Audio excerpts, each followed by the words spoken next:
What's up guys, Shawnthebro here, and today we're going to be going over Hitboxes Part 3. We want to cover two things mainly. The first thing we want to cover is being able to attach a hitbox to our character. So attach it just like this, where when we move, the hitbox moves with us. Okay? We also want to be able to determine when we check for collision, because you can have a hitbox and you don't want it to just melt the enemy when you hit them. You may want it to hit at certain points, certain times, certain Anim Notifies, things like that. We also want to be able to change the entire transform of the hitbox, not just the offset. For a long time we've had one size hitbox for every attack, and we could change the offset.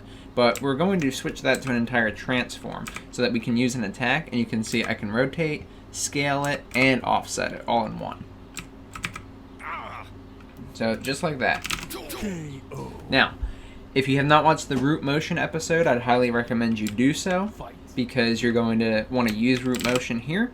If you don't want to use root motion but you want to attach a hitbox, that's actually perfectly fine. There'll be no difference in the code, but you will need to do like a launch character or something like that to show you that the hitbox is attached where it's supposed to be. Otherwise, if you watch the root motion episode with Mixamo animations, then you're good to go. It should be noted that the episode for root motion is just for if you're using Mixamo animations or a skeleton that does not have a root bone. We have to convert it into a thing that Unreal understands should have root motion. If you're using a custom skeleton or something like that, and you have a root bone on it, then you'll have no issues and you won't need to watch that video, just saving you time. I will show you how to enable root motion on your animations, and if it doesn't work, then you know that you probably need to use that video to update your skeleton. So let's get started today with the minor changes that I've made to get everything looking the way that it is.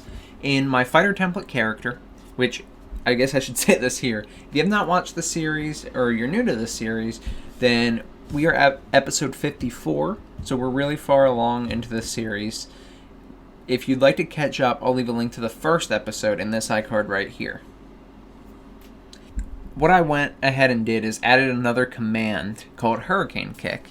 And of course I put this in Fighter Template Character, when in reality this should go in the character that you're going to be using it on. So I should have put it in the mutant.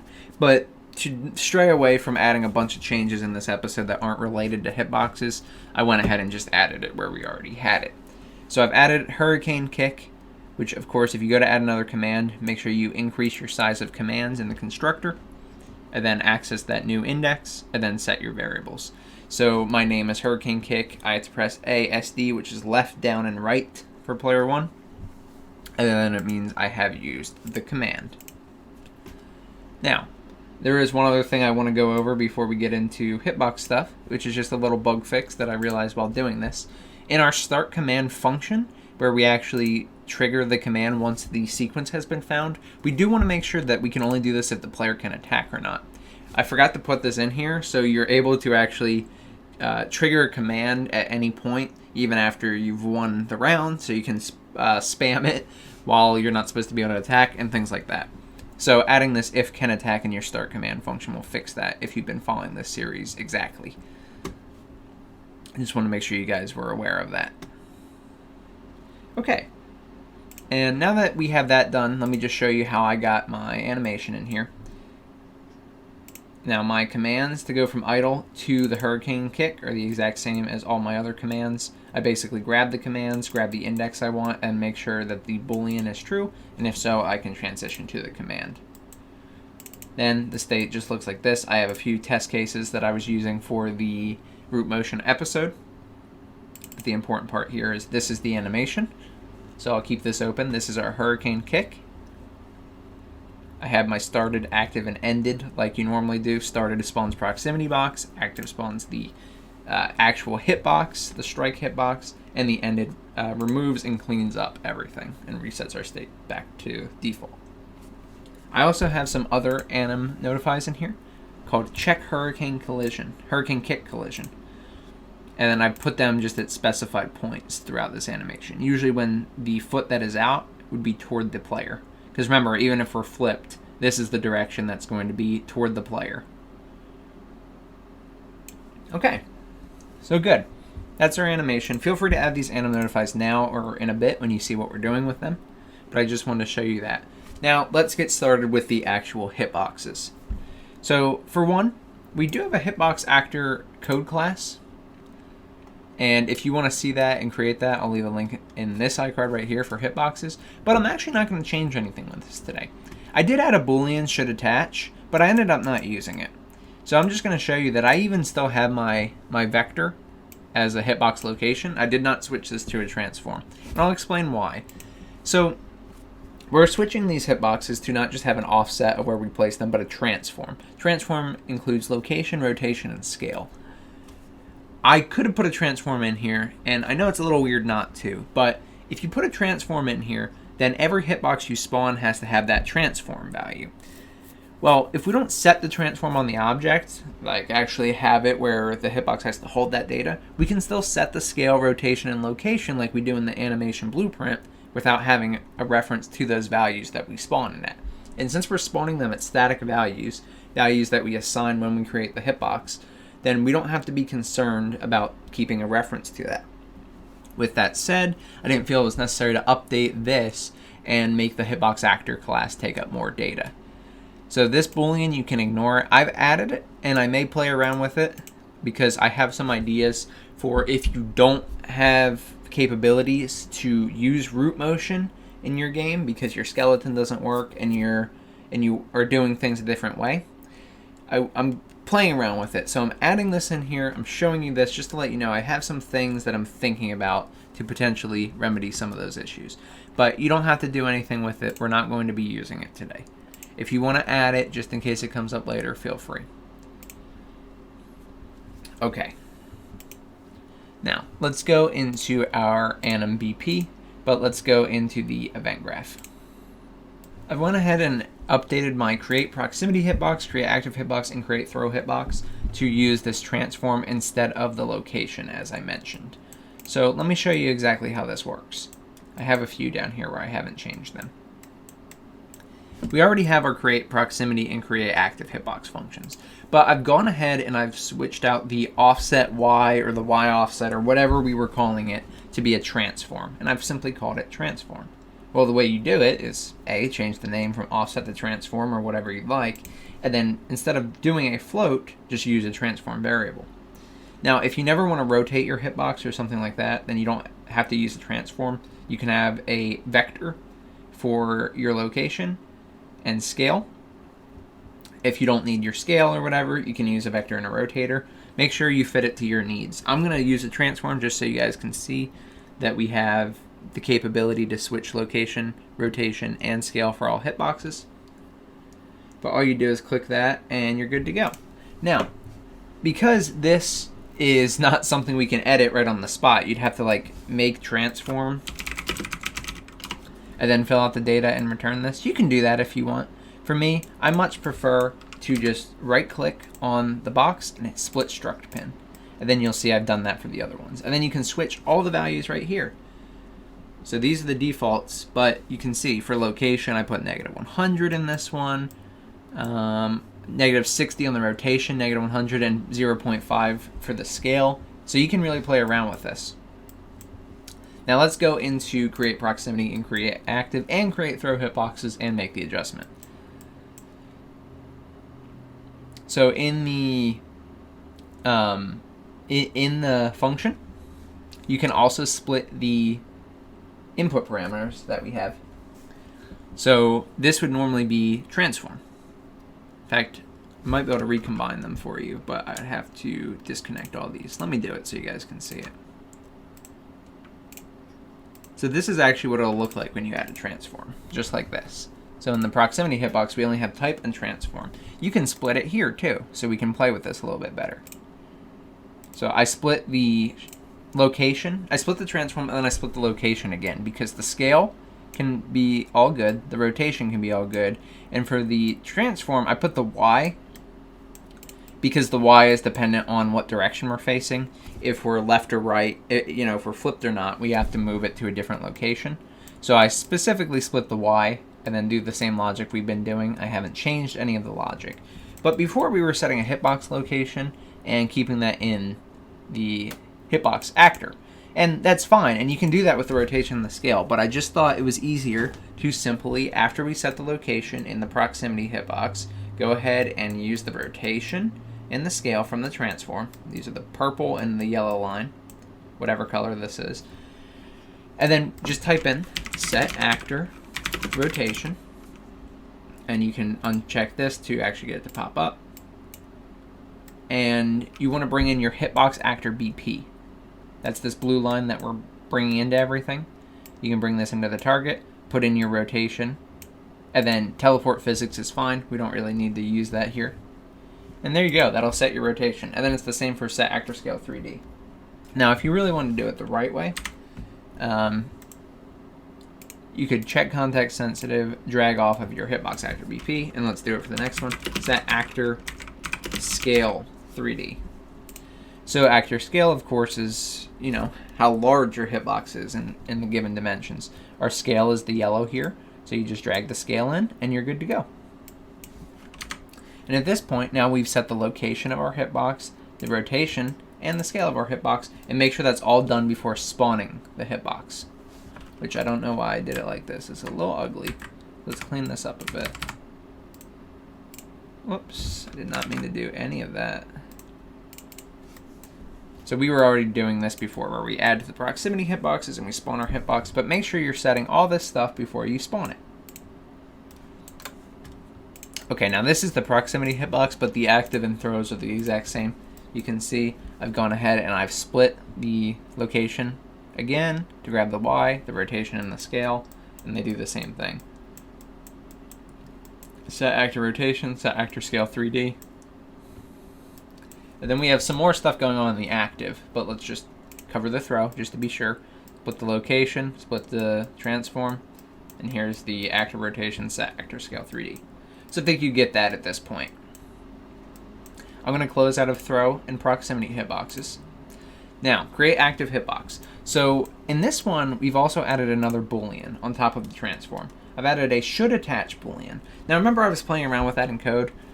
This is basically the same thing, but this is going to determine if we should attach the hitbox to the character. Now if we have root motion or if we're launching our character, we want the hitbox to stay with it, especially if it's like a launching attack, or if it's some sort of attack where we are jumping off the ground or lunging for the player or the other character. I don't know why this is here. Let's get rid of that. We want to make sure that the hitbox is staying with the character where we want it to. Now, you could attach it to a socket, and it would work. However, you don't really need to attach it to a socket unless it's a very specific hitbox you want. If you just want to, you know, a general hitbox location, like in the hurricane kick, it's at the center of mass, really, whereas his leg is that's out. And I just put it on both sides in case the enemy tries to jump over, it can still hit. And yeah, you don't really need more than that. But if you wanted to put it like on his hand or something, we'll be covering that right now as well. So go ahead and add a boolean to your create active hitbox. I called it should attach. And we're going to go ahead and bring should attach down to the bottom. Of course, it's the red line, so let's follow it the whole way. Now, after we were setting our rotation and scale, before we spawn it still, we want to go ahead and do a branch with that should attach. If should attach is true, we're going to go ahead and attach that to the parent actor. Now, we've done this before with mixed results, right, depending on if we're using sockets or not. So in this case, I'm not going to use a socket because I'm just going to have it center of mass, as I said. However, if you'd like to use a socket, it will work. It will work. But just be careful. If you attach to socket, make sure that you're keeping the location where you actually want it to be. If the punch goes kind of, you know, off the depth axis, whatever that may be in your game, so if it goes out of the 2D realm and you're working in a 2.5D fighter like we are, then that could cause issues where your hitbox misses. So you may need to either increase the scale or make sure that you're keeping the location either relative, keep world, or snap the target, whatever you need for that given attack. So just be careful when you're doing that. If you're not using a socket name, you can keep everything relative and it will just stay where we spawned it, but in relation to the actor. So if the actor moves, the hitbox will move with it. And the way you do this blue line is still the hitbox actor BP that we spawned at the start. It's this guy. Okay? So we want to attach this to the parent actor.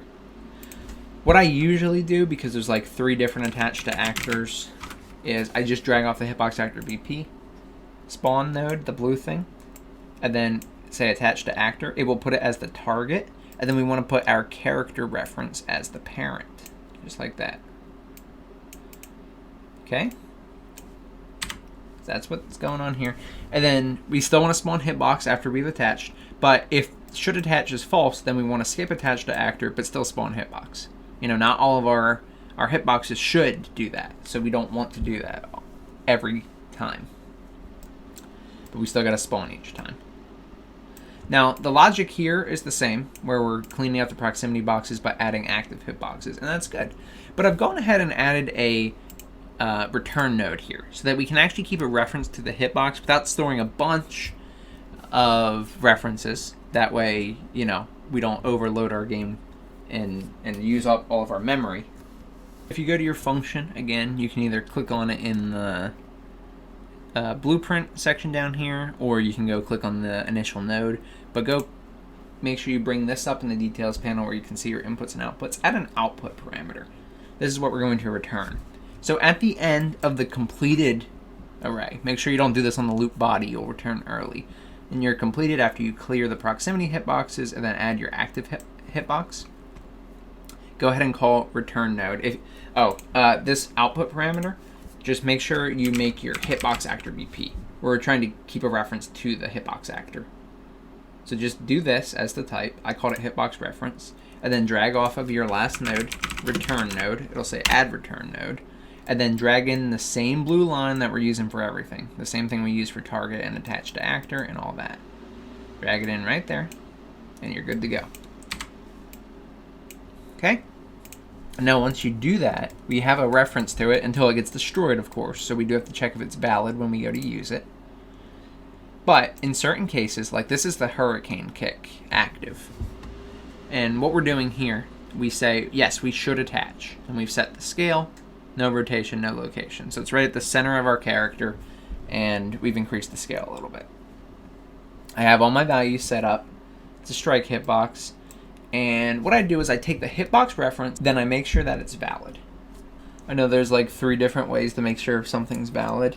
So if you just drag off of your hitbox reference here and type is valid, you want the one with the question mark.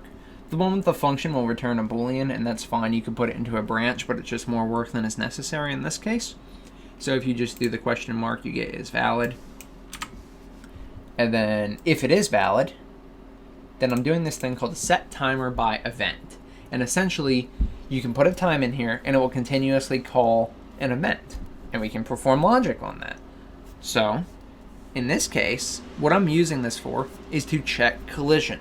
Now remember, we don't want to just check collision on an update function on tick or something like that, because you'll just melt the enemy player. If you're colliding all the time and that hitbox is active and you're doing damage every time, you will melt the enemy player. We don't want that. Set timer by event allows us to determine how frequently we hurt the player. We can also only hurt the player on these certain Anim Notifies, only check for collision at those points, which that's the reasoning for these Anim Notifies I have on this animation right here, these check hurricane kick collisions. So either method works. I'm going to show you both. So go ahead and type set timer by event. It's this guy right here. You can see that I've set the time to 0.2. I've set it to be looping so that it continuously calls this timer, because it'll keep doing this while this hitbox is active. When the hitbox reference is no longer valid, then it's not going to do this anymore, so it's not going to check for collision. You don't have to change any of these, but you can feel free to look at them. Maybe they're useful for your specific attack. And then what you need to do is drag off of the event node here and add custom event. It will automatically bind it for you. Now, I already have one, so I'm going to reconnect that one. And I've called mine check hitbox collision. Then, Since we need to make sure it was valid to set the timer, that's good, but we still need to make sure that the hitbox is valid when we go to check collision for it. Because within the 0.2 seconds, it's very possible that it got deleted because the animation ended, the ended animation notify fired, and thus we don't want to check collision on a hitbox that isn't there. So go ahead and use your hitbox reference again, is valid again, and only if it's valid, call check collision.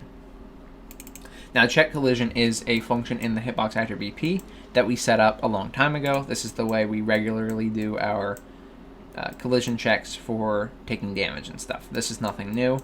I did not make any changes to it. Okay. Then we go back here. You can see that every 0.2 seconds, damage is dealt. Now, if I were to make this 0.01, you can see how much faster he is going to lose health.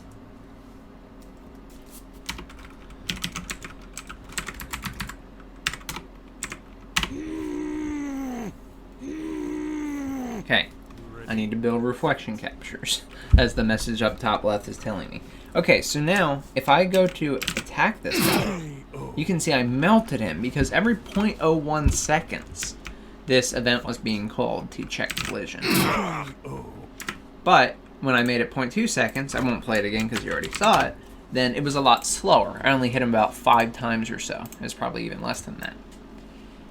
Now, that's good. That's a timer. That's if we want to do that continuously. And that's a method that works. So great. However, I may not want to do that method for certain attacks. I may want to only do it on certain Anim Notifies, certain times. So only when his leg is facing the player. And for the record, since I did say that I made the hitbox so that you could hit them on the other side, you should have Anim Notifies for when the foot goes both directions. Makes sense? And you also should make sure that the character cannot flip while doing this attack.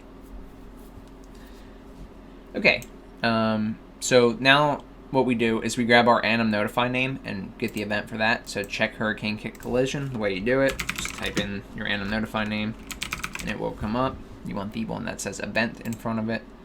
And then you drag this into the is valid check, because we can actually still check this hitbox reference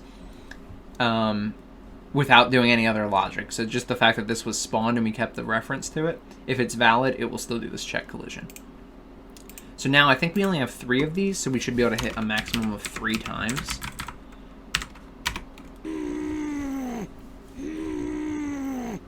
Ready, fight. Now if I go over to him, you can see I can only really hit him when the foot is going around. It's honestly, I might have gotten the timing a little bit off, but you can see it's pretty much right on where it's supposed to be. So either method works. For this specifically, I kind of like the timing one, although I think the Anim Notify one looks better. However, the beauty of it is you can change it for each animation. Every animation can be different with how you want to do it. Well, that's good. That's really good. But there are a few issues with this that'll pop up simply because of things we don't have yet. So one thing I did not show you is what I do when to exit the Hurricane Kick. Now, the Hurricane Kick it does damage multiple times. We normally stop the player from being able to attack when the one player is lost. However, since we're doing multiple attacks here, it is very possible that we will continue doing the animation and then we will force the player to lose multiple rounds, because our logic is actually just checking to see if we've done damage and their health is below 0, and then we force them to lose a round. That was fine until now. But to avoid using hacky logic, I'm going to patch it right now, and then we'll update it later. What we're going to do later in the series is make it where the player can continue their combo. Once their combo drops, then they won't be able to attack, and then we'll do the update round logic. A patch for this now, if you want to implement it, is just to make sure that the other player has lost the round, or that the time remaining of this animation is less than or equal to 0, and do an OR node on those. If either of those things are true, then we want to return to idle. The reason I bring this up is because idle, or all these returning to idle, are normally just automatic rule based, but I do not do that here. Again, this is more of a patch to avoid issues in the meantime. I mean, you can feel free to use this if you want to do the last hit and then cancel out the animation. This is a perfectly viable method. It will work 100% of the time, at least of the things that we've done so far. But if you want to continue to be able to attack them, and only when you drop the combo or when they lay on the ground and you can't hit them anymore, then stop the player from attacking. That is something we will be covering later. So I just wanted to make that known, that that's why I'm doing it that way. I'm not trying to intentionally put a hack in here, but I feel like we need to have it just to make sure that everything's running smoothly. On top of that, an extra safety guard, which, to be honest, should be in here. I've gone ahead and in the win round function, I've made sure that the other player has not already lost the round. And this is just kind of a good idea, because the fact of the matter is, if the other player has lost the round, then we don't want to continuously do this logic if you manage to land a hit. A better way to do this would actually be to have the game mode have states like ready, fight, match in progress, match ended, and we will probably end up updating that as well. Again, for now this is okay, and we don't have to remove these booleans or anything later on, so you can keep everything you got. But there are better ways to go about this that we'll probably update to in the future. But feel free to add that if check in your win round if you'd like. Alright, there's one more thing that I want to cover that's specific to this episode that I think is very important. We have been having an issue for a long time in this series where if you jump on the player's head, you can go off on the wrong axis. And that's not good. Now, that hasn't been good for a long time, but here it's really important, because if you're using root motion, even if it's a straight root motion, the collision on your character is not exactly the same. You will almost definitely go off onto the wrong axis if you collide with the character while using an attack with root motion. And that is going to get very annoying very quickly. Now, luckily, I thought this was going to be harder than it was. I knew a way that I did it back a few years ago, and it was not quite this easy for us. However, it is quite that easy for us in this case. Go to your character, specifically either your code class or your blueprint character. We just have to set one variable, well, one value, essentially. Now, you can go to your base if others are going to inherit off this and you want to change this every time. But if they're not going to inherit off this, or, you just have one character for now, like I mainly use the mutant, go to your character movement, scroll down to something called Planar movement. You want to check constrain to plane and choose the x-axis, or potentially whatever axis it is that you're trying to block so that they can't move it. For me, X is the depth axis. You can see it's the red line. And we don't move on that axis. We move up and down, left and right. We don't move into the background or into the foreground. If I go ahead and constrain them to plane, and choose the x-axis, it'll automatically put the plane constraint normal to 1.0, and we won't be able to move there at all. To show you this, now what we're doing is we're going to show you the fact that you cannot bounce off into the background or foreground.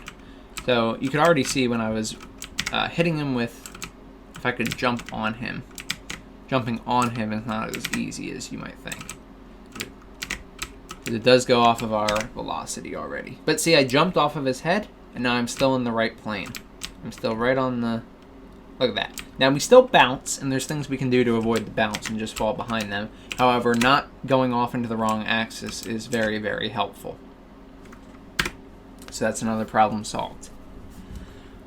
Alright guys, that pretty much wraps it up for this episode of Hitboxes. I am going to do a few other things here if you want to stay and keep up to date with the series. I'd recommend this for real. But you don't have to. That is basically, you'll be good for Hitboxes at this point. I want to cover specifically two things, and they both have to deal with how the characters have been flipping. So a few people brought up to me an issue they were having, where the characters weren't flipping properly based on their side in packaged builds and in standalone games. And I thought about what could be going on here. And it was actually the way we were doing our logic to flip the character by finding the skeletal mesh, or by finding the character mesh. So we've already changed this twice, but this is how it's going to stay unless we end up, adding some other things. What I want to do now, you can take a look at this tick function. I mentioned it in the last episode, but we've changed this now to where I actually grab all the components. I get all the components, because I don't want to have to deal with this anymore. I don't want to have to look for a specific one and things like that. So what I do is I actually make a T array called capsule children, and I go ahead and make a character mesh pointer.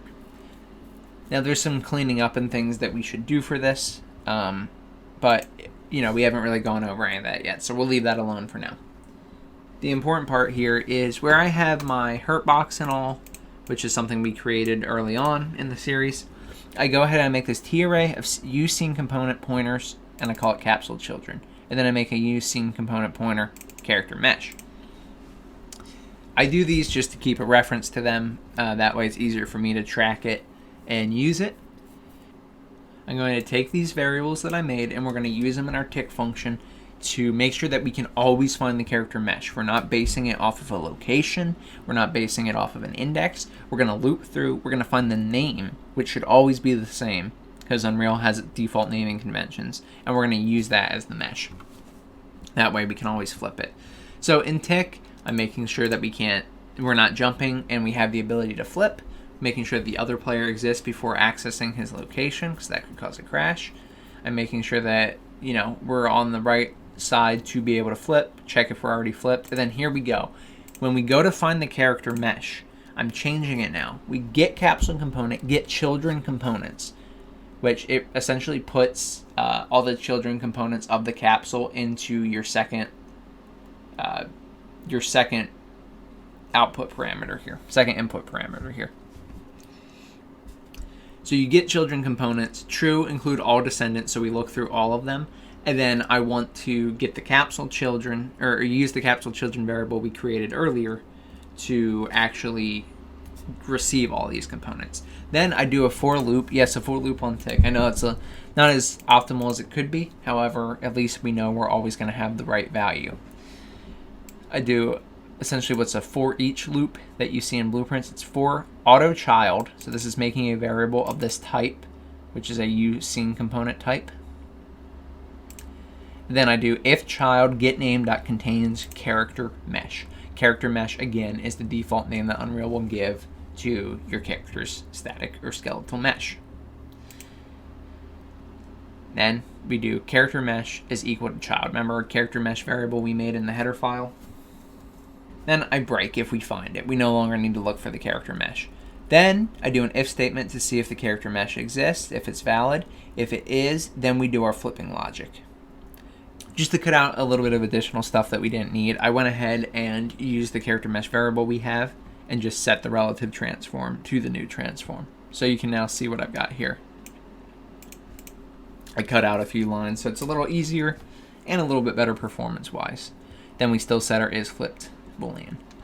Now the other side is the exact same. We do the new search for the character mesh, and I've changed over the logic to use this new character mesh variable. I also have another method in here that someone recommended to me. Thank you very much for the recommendation. If you don't want to just flip it on the X, but you actually want to rotate your character, you can use this logic. And you can actually see like their back. So I will go ahead and include this for you. If you do this, you do need to comment out these 4 lines. So you can pick what your preference is, but make sure if you are using one or the other that you do it for both left and right. And basically we just set the rotation, the character's transform, to the new value. Pretty much as simple as it sounds. I'll go ahead and build this and then we'll be able to check it out. Then go ahead and play this. Set your characters. Speed through that. Okay, now of course it will require a few different things, but you can see the mutant now faces his back to the camera. And you can see when we flip like this. So it does give it a more realistic feel. It definitely keeps everything in the right spot, like his arm, his stabby arm would be closer to the camera if he flips on that side. Now everything else still works as intended, so you can feel free to use this method if you'd like. It is by no means required. but it's up to you. It is an option, and I wanted to make it available to you if you're interested. Alright, and the last thing I wanted to say, and this is a very, very small thing, but it is important. So, I actually had left a bug in for throws for player 2, or essentially the thrown player, because I did not allow them to be able to flip properly. I did not notify them when they could flip again. So after the move collider to mesh logic is gone and we block the pawn again, that way they don't just like fly through the character anymore and they can actually collide with each other again, we should make sure that that character can flip. Otherwise you'll have issues with the thrown player not being able to flip, potentially. Depends on how you set it up. But I just wanted to show you that I added that. Very tiny detail, but I don't like to leave any bugs in and then not give the solution. Alright guys, and that's about it for today. So we have hitboxes now that can attach to our characters. We have functioning root motion. We have being able to scale our hitboxes. And we have ways to determine when we're going to do damage to our opponent. How often and how frequent and things like that. So thank you guys so much for watching. If you enjoyed and this helped you learn more about hitboxes, then please subscribe. It does more for the channel than anything else you can do, and I just really appreciate it. It lets me know I'm doing a good job and encourages me to continue working on the series. If you had any issues with this episode or any of my tutorials, feel free to join the Discord. We've got a very nice community, and myself or someone else in it would be happy to help you with the issues that you're having. I want to give a huge shout out to my YouTube membership and Patreon supporters. Really appreciate you guys. Thank you for continuing to support me and believe in me throughout this. I'm very, very excited about all these series and what they have to offer. And lastly, guys, if you want to come check us out on Twitch, we just finished Demon Souls. We're about to start Dark Souls 3. Twitch.tv/Shawnthebro27. Feel free to come check us out. And I'll leave a link in the iCard right here if you want to go to the Twitch archives and check out that channel instead of catching a live stream. But that is all I've got for you today, guys. Thank you so much for watching. I'm Shawnthebro. See you in the next one. Goodbye.